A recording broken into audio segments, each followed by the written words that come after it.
I'm Wai Han from Function 8. Today's event is a rather special one. We have two parts.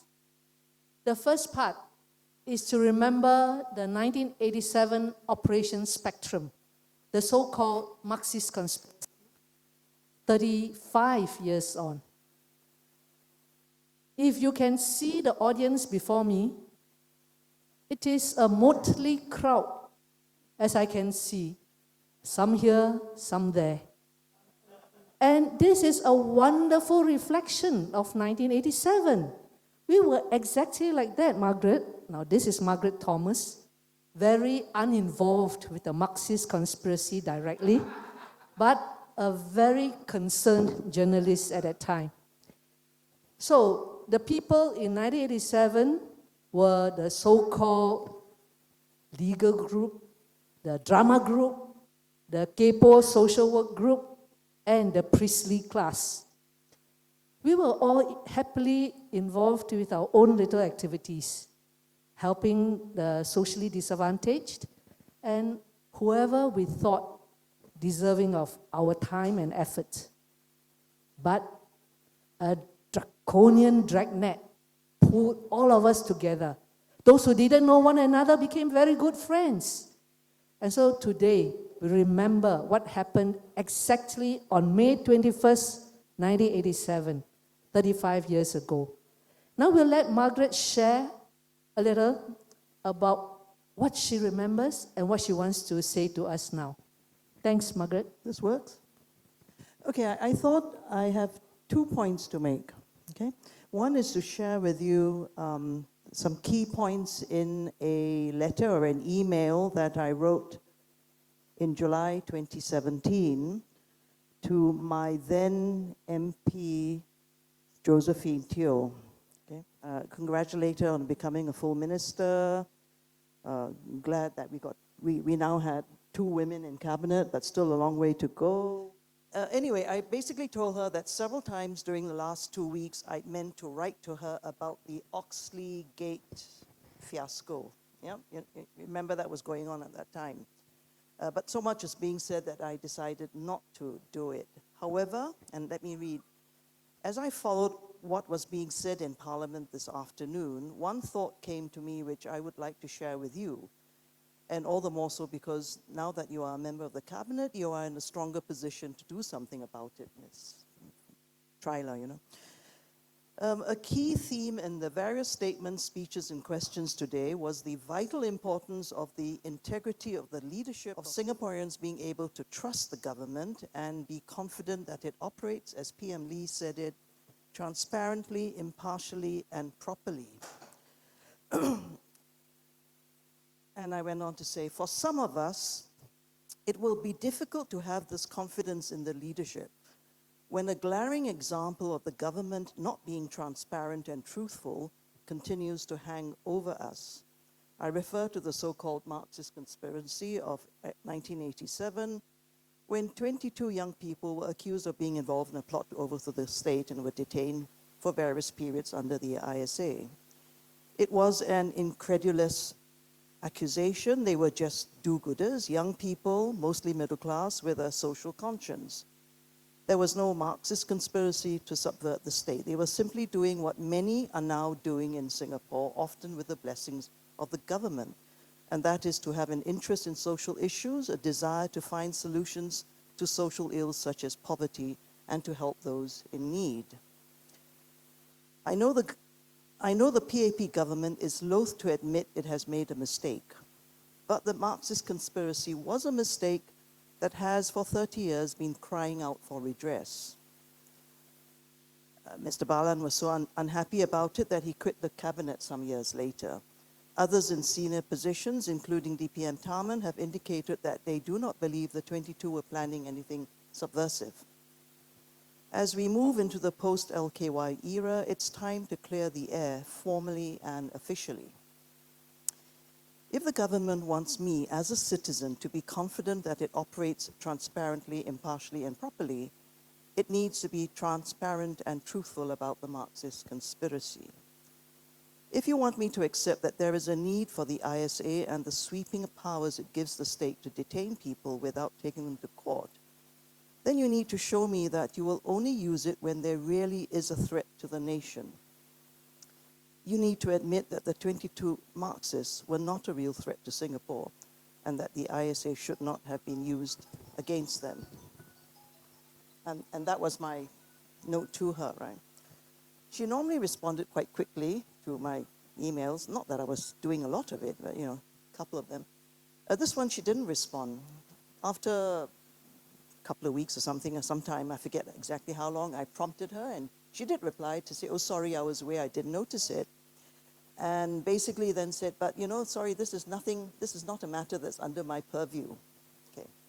But shortly after that, just shortly after that response, it was announced that she was becoming Second Minister for Home Affairs.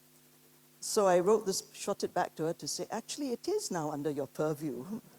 Total silence, which is not unexpected, because she is part of the 4G generation, and this is all done by 1G and 2G, really. 3G also was involved. And they were pretty young teenagers, I think, at that time, and their 40s, 50s, right? And so they really don't want to take any kind of ownership of it. Not unexpected, but I felt I needed to say it for whatever it's worth. Okay, that's the sharing of what I did, and this was on the 30th anniversary, right, around that time. What I wanted to suggest to you today, most of you were there, not all, right? Most of you. I think the Marxists, so-called Marxists, I think you should write to Lawrence Wong as the PM designate, okay? He is leading the 4G, and he's shown himself to be rather more open to some of the issues that are being raised, particularly by the young in Singapore. The young in Singapore are not familiar with this issue, probably, unless they buy the book or come to these events, but that's not the point. I think the point is for the 22 to make one last go, and to do this privately, not protest form, not stamping your feet and showing, is to write a thoughtful, reasonable letter, email, to him as the incoming leader about the importance of his era of leadership starting afresh and clearing the air. And to me, the Marxist conspiracy in Singapore is a little bit like Australia having to apologize to the Maoris, or not Australia, New Zealand, right? And the same thing in Australia, in Canada, the Catholic Church having to apologize for. Okay, those are massive issues. But in Singapore, this is an unnecessary blight on our history, which can easily be resolved. You don't need to say, I'm so sorry, we made a terrible mistake. I mean, they should, but you can find another way to say it which is more acceptable to the PAP so that you do not undermine their commanding presence. But it is in that spirit of being transparent, truthful, and proper. And I would urge you to do that. It's a private letter, a heartfelt. You're not trying to get redress. It is just for the sake of history to clear the air on what it was all about. And that's basically what I wanted to come here to say. Well, welcome again those friends who have come in later. That was Margaret's email to Josephine Teo in 2017, okay, in case you don't know the context. And I think she has made a very good suggestion.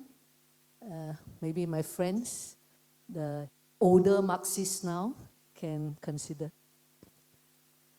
Now, if you notice, today's gathering is really very informal.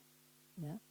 We have phones going off, the MC running helter-skelter, and overall, not properly organized.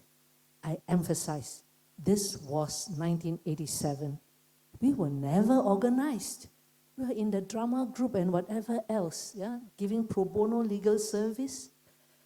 doing crisis center work. And for, I wouldn't say for no rhyme or reason, but for their own purposes, the government of the day decided to nab these 22. Some of our friends overseas, online now, they were also the victims, if you may say, use the word. So we have another friend here, Handsome. He was not arrested, just like me, Kepo, not arrested. But still we felt so much that we want to write, we want to remember, we want to come together. So Handsome, would you come and share, please? Yes, I'm very pleased that Function 8 and friends have organized this, because I mentioned to some of them that this is a special anniversary. Yeah, we try to be disciplined. 35th anniversary. Just for your information, a few of my friends among the Catholics, we are also coming together to commemorate this occasion by having some reflection and a short prayer for the ex-detainees and many other groups. I agree with Margaret that actually the truth has to be told. Those falsely accused by the mother of fake news must be vindicated, justice rendered to them. Unfortunately, I'm not exactly very optimistic that the people in power will do something like that, no matter who is in power. That's my own personal belief. Of course, we should try. We should try to work towards rendering justice to this group of people. And every time this is mentioned, for me personally, I feel a tug in my heart. I wrote in the book that it matters to me. I feel a grave sense of injustice to these people, some of friends whom I worked with at the time, and some I got to know eventually, and over the years become good friends, that this stain on the name has to be cleared. That's how I feel. But having said that, not the show must go on, the work must go on, while we have many young activists who are actually doing a good job in trying to promote justice and peace. More on the democratic rights, such as against the death penalty, maybe not so much on some other justice and peace issue relating to the poor, the marginalized. The main bulk of the work of those who are arrested, actually, including those outside of the church, were the work in the area for the poor and marginalized, not so much of within political rights and so forth.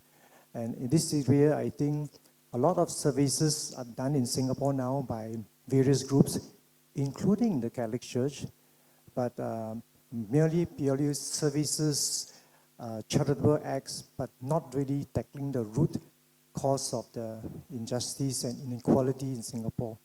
We acknowledge the improvements made over the years, especially, I think, ever since the book is produced. This is what inequality looks like. We could see there are a lot of improvements needed because of the political situations has changed, and to maintain power, some of these basic things have been done, which are good. But there are other areas, in area of political areas and democracies and human rights, much needs to be done, and there's a vacuum in this aspect. And one of the feelings among people of my generations, my senior like Solang and so forth, is that, well, this work has to be passed on to others. Yes, to a good extent, because our energy level is different, and indeed the young ones need to take on the role. But at the same time, I believe that, and I would advocate this message, that till the day we have almost no energy left, we should be actually continue this struggle of building solidarity, building movements for change in the various spheres as the situation demands it in Singapore and elsewhere. And I encourage my fellow friends among here and those who are not present, despite whatever age, the hope must be there. We must sustain the hope. The past, well, we may want to forget about some unhappy things, but the past is always lessons to be learned. And so this afternoon, some of us hope to reflect on this question of what are some consequences of this mother of fake news, alleged Marxist conspiracy. What are some lessons we can learn from it? And arising from some reflection on this, we hope to identify some needs where we can do something in a very small way. And we pray that both civil society and the church can take a few steps forward. To remain silent after so long, remain rather quiet. It's time to get out of this bondage. Thank you for the invitation. Thank you very much, Hansel. Now, Hansel mentioned the word consequences. I'd like to share on behalf of Constance Singham. She wanted very much to be here, but a very, very bad, long-standing back pain prevented her from joining us today. I share this incident because it showed how deep was the effect of 1987 on the psyche of many people. So about 5 years ago, Connie celebrated her big birthday, big 80. And Margaret is here to verify this story. In her flat, she had a group of activists from Aware and so on, planning some event, and that's all she thought. Oh, planning the book on advocacy awards, a very good, challenging book. Yeah. So after the meeting, or somewhere towards the end of the meeting, another small group of us, about 6, had pre-planned to shock her with a birthday surprise. What kind of friends did she have? Instead of coming gently into her home, the great pretender, Mr. Fong Ho Fang, went to the door, bang, bang, bang, bang, bang, bang. So her house was all closed up because of the aircon. And when the people inside the room heard this, they were terrified. Yeah, I see someone nodding there. She was there too, yes. And Connie just couldn't move. She said she couldn't move. Yeah. She asked, so, Peter Loh, lawyer, go to the door. Poor Peter, in great trepidation, opened. And this second group came in with a birthday cake, happy birthday to you. Luckily, Connie didn't die of a heart attack. So it just showed 1987, so many years on, yeah, still had that terrorizing effect on people, especially those who identify themselves as activists. Activist is not a bad word, isn't it? It's good to be active, what? Otherwise you'll be dead if you're not active.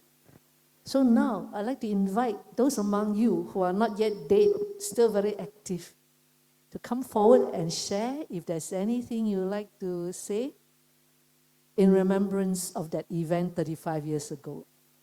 Phil, Regine, come. No warning. The arrest was no warning. So now also no warning. Let you get a taste, a mild one. Can you hear me? Okay. So meant to share about 1987 or anything else. The only person at the time that I knew from 1987 was Auntie Solang. Auntie Solang had worked with my dad, G. Raman, and at the time I was 13. Didn't quite know what was going on, but I remember they had on the, I think those days, SBC News, and then they flashed my father's photograph, and I was a bit puzzled because, you know, that he was arrested 10 years before 1987. But that's what they do. They link you, they find any connection they can, they call you subversive. You know, it's very painful and it makes one very outraged. But I do feel that you had 63, 77, 87. And I think after 87, the government realized it had egg on its face. It looked so stupid. I mean, these 22 people, they were just working for a better society, working for some kind of freedom, equality. You know, it's something that I think the state realized it was a very embarrassing thing for them. And to go further, they brought Auntie Solang back in again for another stretch of detention. I mean, I've read Beyond the Blue Gate a couple of times, and each of the two readings, it just leaves me, you know, quite sickened by what she had to go through, what, you know, the other 21 had to go through before that, the people from the 1977 arrests, and how they treat, you know, people who choose to exile themselves, not being able to come back. But of course, after finding out what happened to Auntie Solang, then I realized there were more and what they were doing. And many of them were doing work which they felt was important, and they were guided by their faith, not just in a higher being or a higher power, but their faith in humanity. And I would like to think that there are still many people in our society who feel that way and who are driven by that faith. And yeah, that's all. Wonderful. That's all. It's a lot. Thank you, Rajini. You know, there was another person who was supposed to be the fellow Kui Tao to Vincent Cheng. I just found this out yesterday. Mr. William Yap Hon Ngyen, full name. So, William, come, share. Good afternoon. When we were arrested, detained, I was one of the oldest. I think Vincent Cheng is 1 or 2 months older than me. I was 40, so you know that how old I am now, or how young I am now. Was it a surprise? I should think there's a bit, some element of surprise there. Why did I say that? Because I was involved in student activism when I was studying abroad. Anyway, looking back, there were certain milestones in anybody's life or any person's life that could have tremendous influence in their lives. In my case, one of them was the opportunity for me to go to London to study. And they changed my life quite a bit. Yeah? Actually, when I went there, it was by accident. It wasn't planned at all.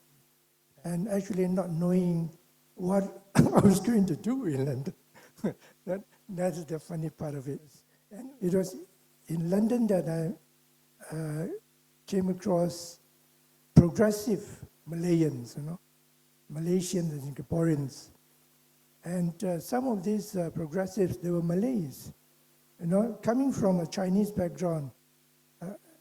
You know, knowing progressive Malays, that was something. And one of them was Ramanambong, you know, the editor of this book today we are going to launch. And people like that, you know. And why I thought it was important, because they had tremendous influence, impact on my life, you know, as a person. Even though at that time I was an activist, but the ideas which they talked about, progressive ideas, they were rather alien to me.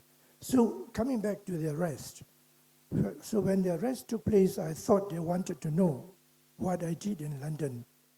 However, during the interrogations, nothing was asked about my activities in London. So after 1 or 2 weeks, again, nothing. I was expecting something like that. But no, you know. They wanted to know my links with people like Tan Wah Piao, people like Vincent Chang, and so on. And frankly speaking, I knew very little of these people at that point of time. Vincent Chang, even Teo Suo Lang, I met her once or twice, but not really, not even at the level of friendship, right? So it was in that context. So I told my interrogator, look, I didn't even know these people, How did you manage to get myself entangled with this lot of people? And said, oh, in a conspiracy, you don't have to know each other. So that was again, it sounds very funny to me. The effect of the arrest on me, I suppose, is again, the arrest is one of the milestones I was talking about, yeah, and that also had a great deal of impact. And as I said, when I was in London, I met up with many people, and they were progressive. They were, of course, more talented and more intelligent than me, and came home. I was glad that I managed to befriend these people. And we came back, I was arrested. And again, after the arrest, I managed to make friends with many people here. Actually, before arrest, I hardly knew Wai Han. I hardly knew, for example, T. Sing or Terry. But as a result of that arrest, because of the links, because of the network, because of the connections, not everybody has the privilege to experience, I must say. Yeah. And Terry has just come out from a 3-month stay in there, so we can share our experience. But not many people have been through that experience, I must say. And anyway, that was another milestone, and after that I came to know many, many friends here. I think I'm very glad to have known these people. And I suppose if I want to reflect on that, I think these are the main things that what I've gained a lot. What, do I have any regrets? Of course. That into the second week into our detention, I could already detect that my interrogators, my ISD officers, they already sensed that there was something wrong with this arrest. Really, I already sensed that. Because the attitude towards us changed after the second week. Not so stern anymore, quite relaxed. And later when I came to know that they hatched up this so-called Marxist conspiracy, I was quite relieved actually, because I knew that it was all lies. Yeah. So anyway, we had to spend the time in there, and so be it. And that was part of life. I think I'm doing quite okay right now. Thank you. Thank you, William. I think this is one of the mostest that William had spoken at a public gathering. Yeah. And I appreciate that, William. He mentioned he's from the Chinese stream. He's a very good translator. In our midst, if I'm not mistaken, is Mr. Lim Pai. He's an amazing translator. Yeah. So Solan's first book, Beyond the Blue Gate, he translated into Chinese, all 396 pages. It's a huge effort. I do a little bit of translation myself, so I knew how much effort went into it. And all pro bono. Can you imagine what stirred in Lim Pai's heart to want to translate a book like that? Thank you, Mr. Lim. And that's not the only thing he translated. So many other things, for Function 8, for other friends, and all out of the goodness of his heart. So if you didn't know, we have also a fairly young modern poet compared to Said Zahari, who has a book of poems translated. First written, and some 22 of the poems were translated by Mr. Lim Pai. So who's that? Who knows the title of this book? Huh? Hello, sitting here leh. Creatures big and small, poems from prison also. So lang, 赵维可啊, cannot escape. Please come and share something. She's probably the third Gui Tao in the triumvirate. Well, I don't think I'm a Gui Tao at all. I actually am a very good citizen, just minding my own business. I just want to, when Rajini was speaking, it reminded me of the times when I was arrested. And I didn't know what happened in the past.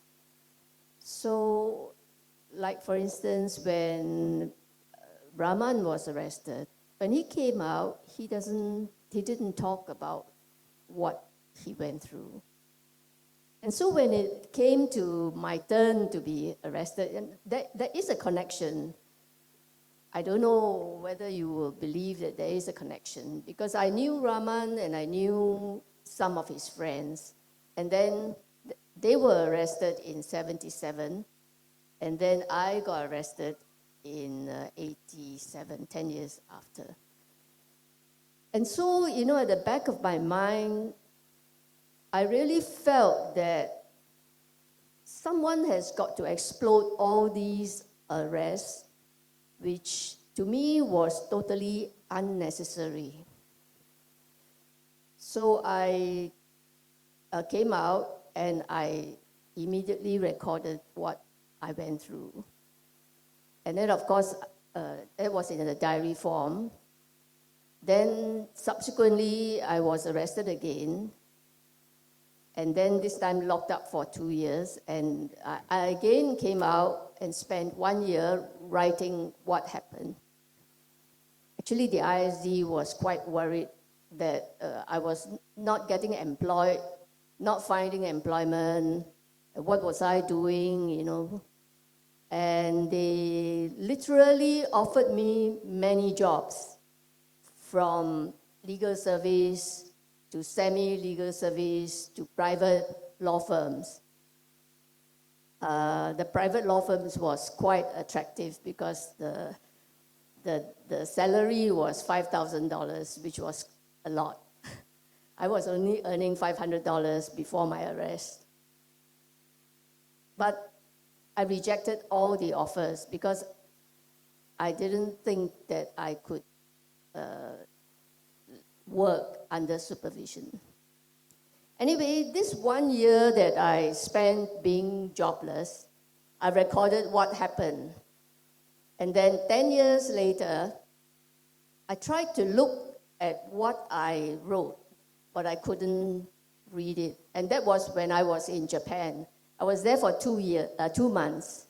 I couldn't read the manuscript, so I just put it away. And subsequently, I tried to look at it again, but I still couldn't write it until I actually retired. I forced myself. I said, I'm going to say goodbye to my job. So at 58, I resigned. I closed down my law firm. And then I still didn't do anything until a librarian friend asked me, since I'm retired, why not just put them all together? And she offered to edit the book for me. I took up the offer, and that's how the book came to be published subsequently. So when it was out, I had a lot of fear. I had fear about people knocking at my door at midnight. And then the friends in in Function 8, which published the book, said that we must launch it. So, I had a lot of fear before the launch. But after the launch, I felt very good. I felt very relieved because I felt that the history of ISA detention must be read by people so that they know that things happen not quite the way we think would happen. It's not all arrests are justified. And so that's where the Blue Gate, which I'm very grateful that Lim Pai translated it into Chinese. And maybe if you think of the ISA arrest, even today I have fear that people will knock at my door. Sometimes it's very often that I open my door because it's very hot in the flat. But I often close it just to prevent strangers like police officers from entering my house. And I do that quite often. And very consciously, I do close the door because I just didn't want unnecessary intrusion. So the fear lives on. Hopefully, the younger generation will one day live without fear. But you have actually to overcome that by putting away fear yourself. Yeah, so that's all I want to say. Thank you. Thank you, Sola.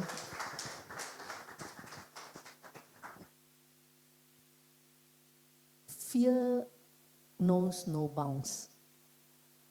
I often ask myself, when 87 happened, my second child was born 2 days after. And all these years, even when starting a business, my husband and I, there's always lingering, right? Do you want to pitch for this government job? Do you want to expose yourself as part of the Function 8 membership? At the end of the day, it didn't matter. Really, nothing mattered. Truth matters. And we cannot live up to the truth. What's there worth living for? So, one special person I want to acknowledge is T. Seng. T. Seng was one of the detainees also. I can't remember whether I really knew T. Seng when we were in the Geylang Catholic Center, that space, sharing space.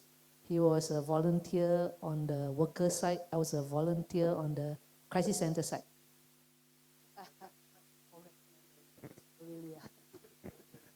We'll record wherever we can. I think it's okay. I'm loud enough. I want to share about the significance of today's commemoration for this.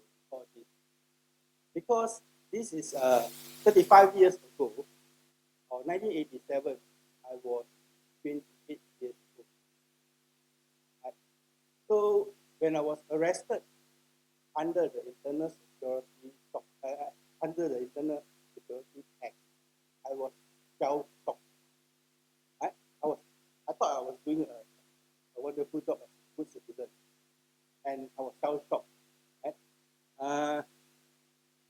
But today, 35 years on, I was even more shocked because this piece of legislation is still in our statute.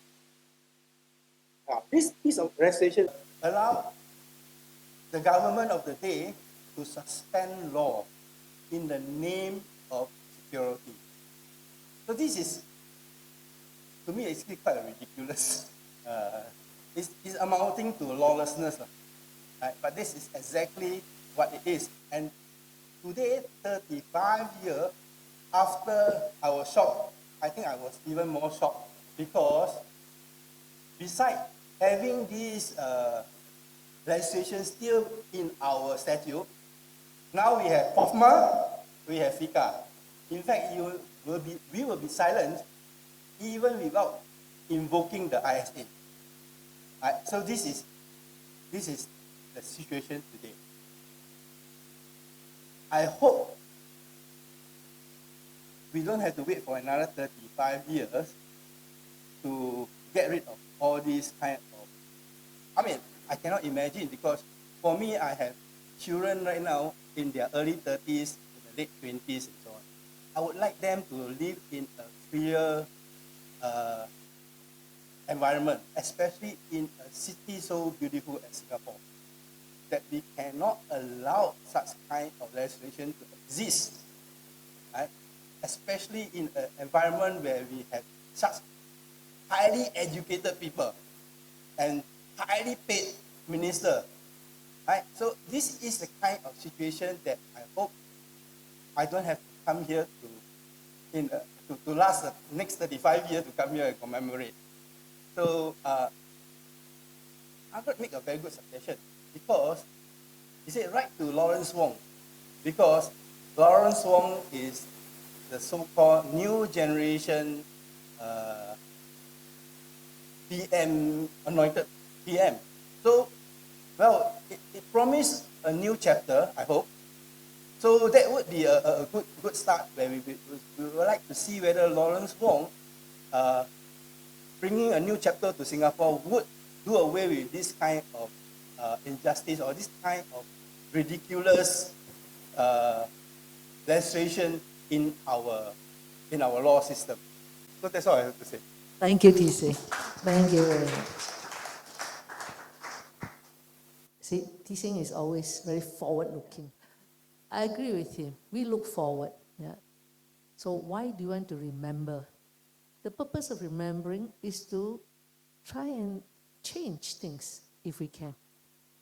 Do what little bit we can. Yeah. In the proper way, according to the laws of the land. And when the laws are very unjust, what do? Functional Aid's action is to publish books. So we publish ridiculous, untold tales of Singapore. In it were some of the more ridiculous cases, not all, there were many more, of poor execution of government rulings, decrees, legislation, whatever, on people who were just trying to do good. So, I don't know whether this gentleman will bother to come up and speak. In his own way, he's doing great good. And I salute Paul, Dr. Paul Tambaya, for standing up for all of us in so many ways. Paul, would you like to say anything?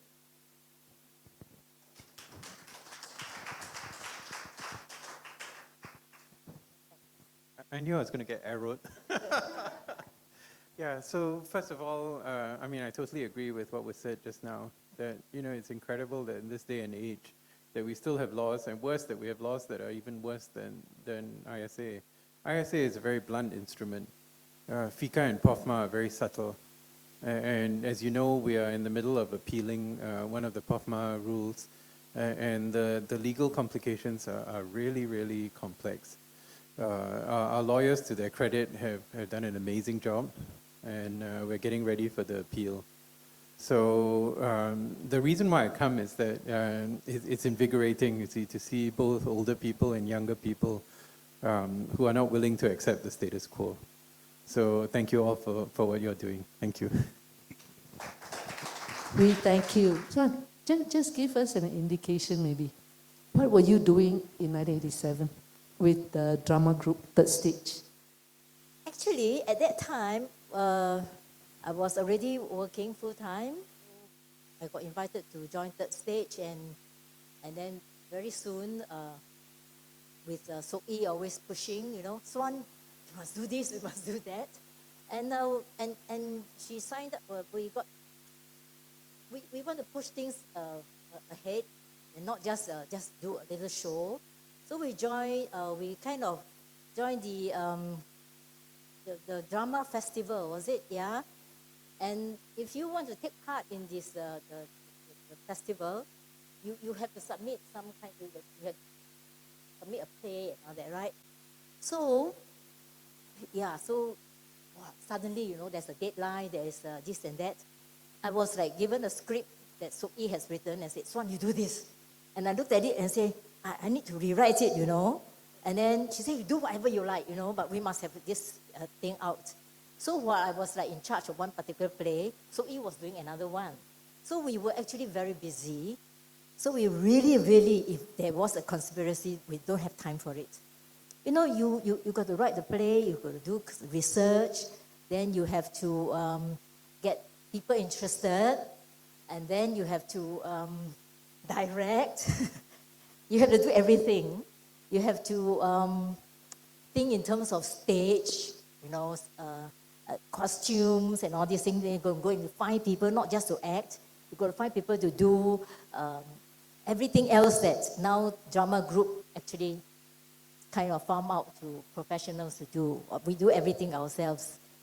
So we were happily doing all this. And then out came our first performance, which is 2 plays with Sook-Yi and myself. It was very well received, so we were so happy about it. So we said, we do the next one. And then I think by then, we were already being watched. I'll speak for myself.